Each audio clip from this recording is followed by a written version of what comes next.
Pernah kepikiran gak sih, apakah berjudi itu dosa? Pertanyaan ini sering banget jadi perdebatan panas, apalagi kalau dilihat dari sudut pandang Kristiani.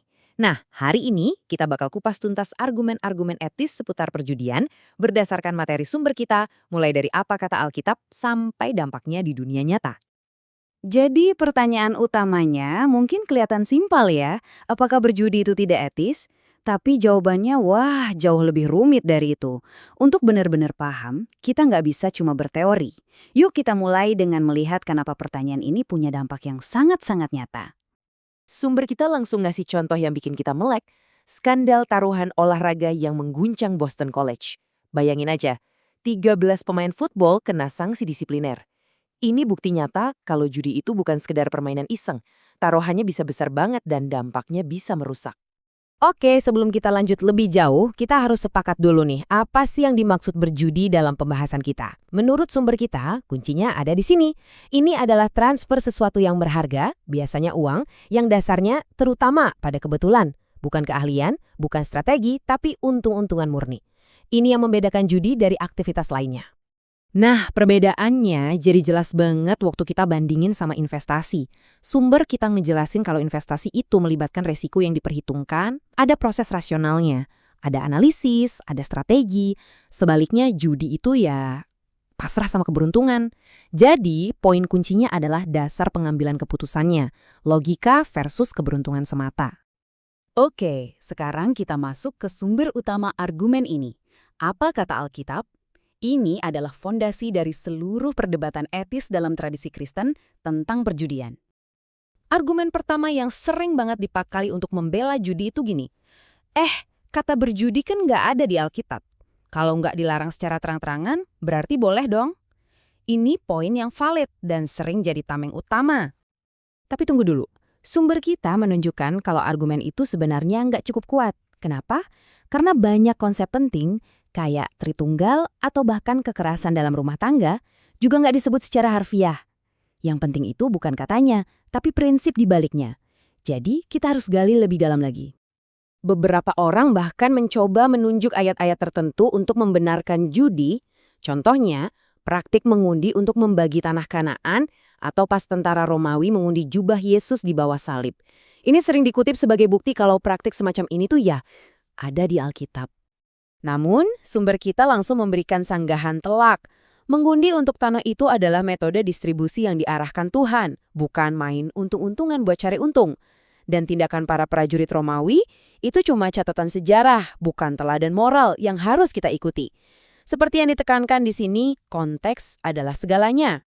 Nah, argumen ini membawa kita ke inti permasalahannya. Sumber kita berpendapat bahwa daripada kita sibuk nyari kata berjudi, kita seharusnya melihat apakah tindakan berjudi itu sendiri melanggar perintah-perintah moral yang paling mendasar. Dan disinilah argumennya jadi sangat tajam. Sumber ini mengaitkan judi dengan pelanggaran 3 perintah utama. Pertama, keinginan yang salah. Judi itu didorong oleh hasrat buat punya milik orang lain tanpa kerja keras. Kedua, mencuri. Karena sistemnya memang dirancang supaya banyak yang kalah demi keuntungan segelintir orang, ini dianggap sebagai bentuk pencurian secara nggak langsung. Dan ketiga, penyembahan berhala. Ketika menang jadi segalanya, uang dan keberuntungan bisa jadi Tuhan yang baru. Kutipan dari 1 Timotius ini benar-benar merangkum inti masalahnya. Sumber kita mengklaim kalau motivasi di balik judi, yaitu cinta akan uang dan hasrat untuk kaya mendadak, adalah akar yang sudah diperingatkan oleh Alkitab yang bisa menumbuhkan segala macam kejahatan. Oke, sekarang kita bergeser dari teks Alkitab ke bukti di dunia nyata. Sumber kita menyebut ini wahyu umum. Artinya, apa yang bisa kita lihat dan pahami lewat akal sehat, logika, dan dampak sosial serta ekonomi yang nyata di sekitar kita. Angka ini benar-benar membuka mata.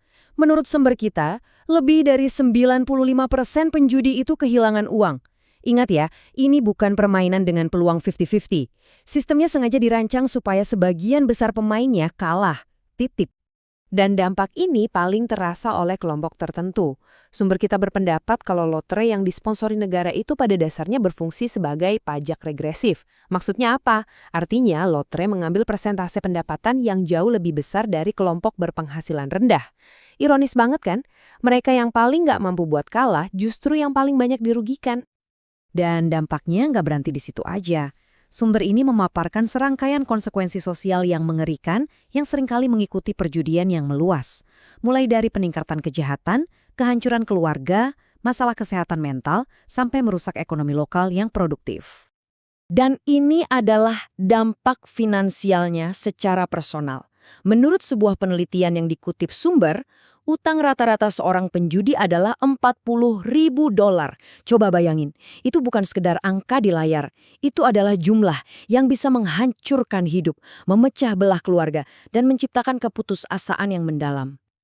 Jadi, setelah kita melihat argumen dari Alkitab dan bukti-bukti sosialnya, kita sampai pada kesimpulan akhir dari sumber kita. Apa putusannya?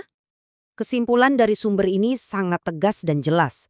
Perjudian itu nggak dianggap sebagai hiburan yang nggak berbahaya, tapi disebut sebagai parasit sosial.